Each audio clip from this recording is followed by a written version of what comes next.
नमस्कार दोस्तों, आप लोग देख रहे हैं भोजपुरी हिट न्यूज चैनल। तो बहुत बहुत स्वागत बा। तो आप लोग के बता दें कि पावर स्टार पवन सिंह जी के नया धमाका कल सुबह सुबह होने जा रहा बा, जो कि भोजपुरी के सबसे बड़का कंपनी जो कि बैम म्यूजिक के ऑफिस से यूट्यूब चैनल पर, जो कि गाना के नाम बा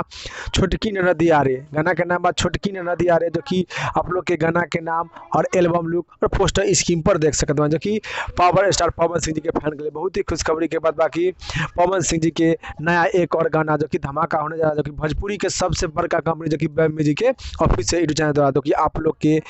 देखी ले वाली एल्बम लुक, एल्बम के नाम आप लोग के नाम बता दिए एल्बम के, जो कि छोटकी नदी आ रही है एल्बम के नाम बाजी। तो आप लोग भी कल सुबह यानी 6 बजे बैम म्यूजिक के ऑफिस से यूट्यूब पर देखम और सुनम और सुनम कमेंट बॉक्स बताएं कि आप लोग के पावर स्टार पवन सिंह जी के एल्बम गाना आप लोग के सुनने में कैसे लगा, और इस रिपोर्ट के बारे में का राय बा, का विचार बा, आप लोग नीचे कमेंट बॉक्स में बताएं। फिलहाल में इतने, फिर से मिलेंगे नेक्स्ट वीडियो में। जय हिंद, जय भोजपुरी।